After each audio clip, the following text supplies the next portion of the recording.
না বাবুরামের মার বুড়ো বয়সে ভীমরতি হয়েছে।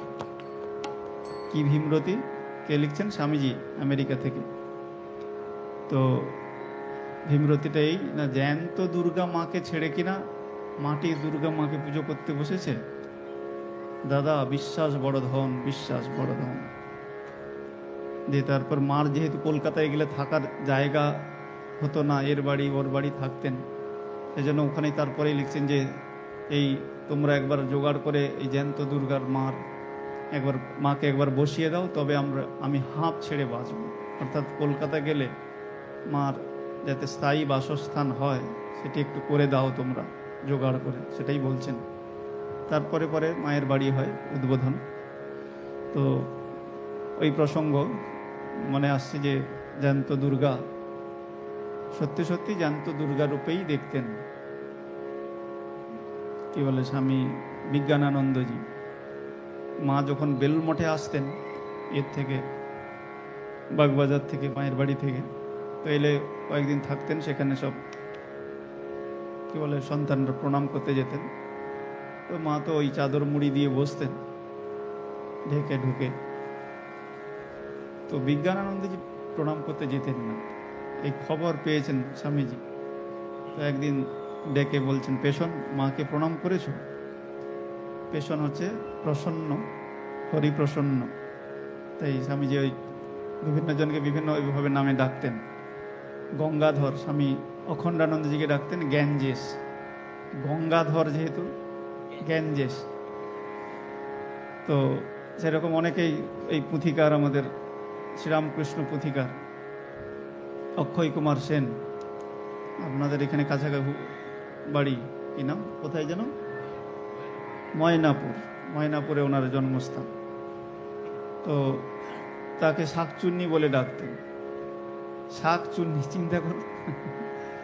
অর্থাৎ দেখতে কালো কুচকুচে ছিল, মাথায় ঝাঁকড়া চুল, তো সেই জন্য ওইভাবে ডাকতেন। তো তাতে স্বামীজি এই নামে যে ডাকতেন তারা খুব খুশি হতেন।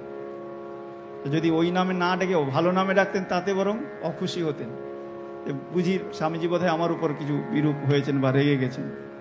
তো যাই হোক, সেই বাবুরাম মহারাজের মা, কি বলে, বেলুড়মঠে মা এসছেন, আমাদের বিজ্ঞানানন্দজি যেতেন না মার কাছে।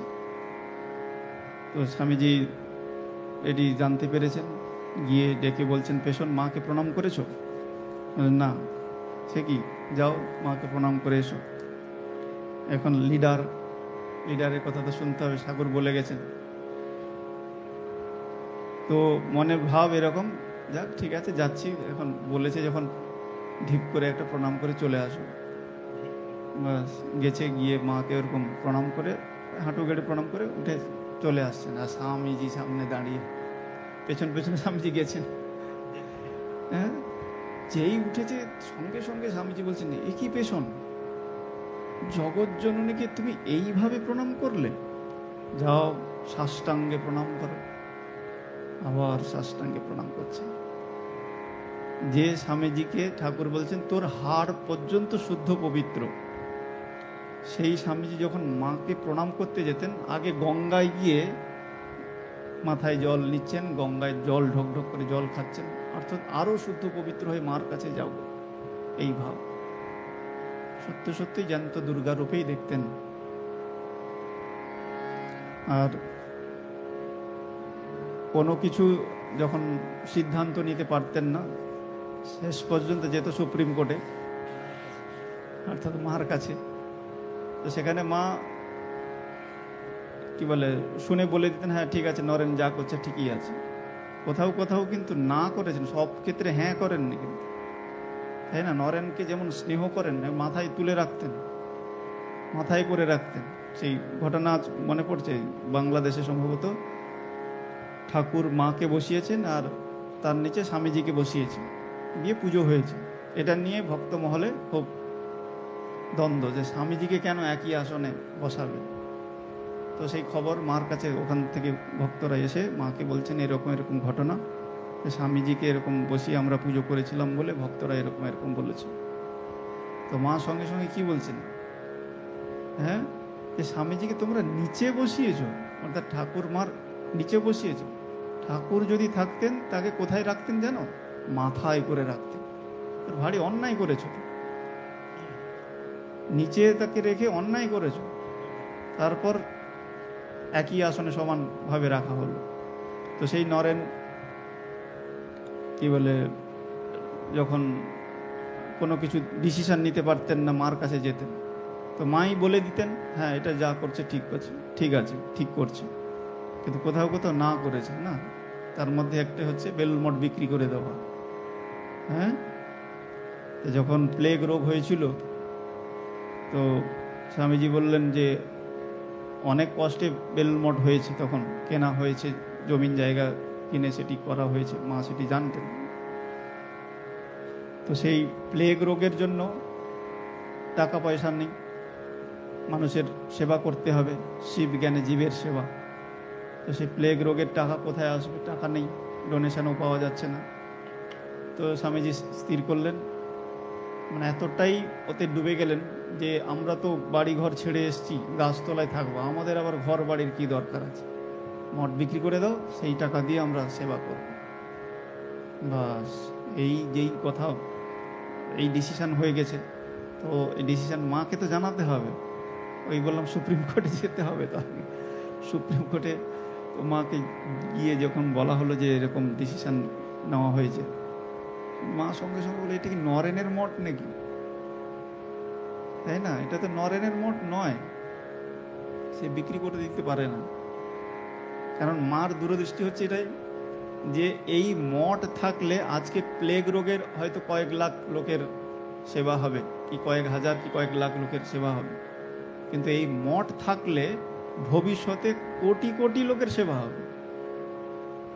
আর মঠ না থাকলে তো আর হবে না। সুতরাং সেখানে না করলেন, না মঠ বিক্রি হবে না, এই টাকা অন্য কোথাও থেকে সংগ্রহ করা হবে। যাই হোক, মায়ের কৃপায় সেই পরবর্তীকালে টাকা চলে এলো, সেই টাকা দিয়ে প্লেগ রোগের সেবা হলো।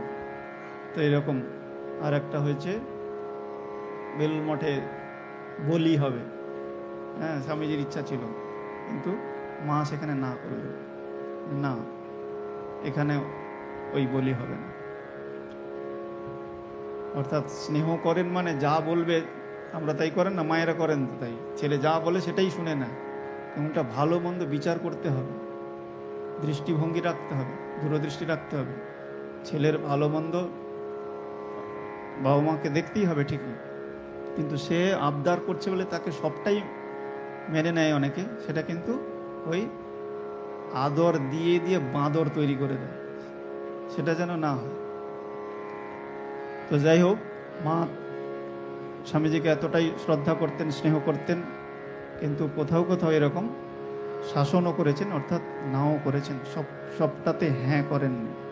তো সেই জ্যান্ত দুর্গা মা, স্বয়ং মা সারদা দেবীকে স্বামীজি সেই জ্যান্ত দুর্গা রূপেই দেখতেন।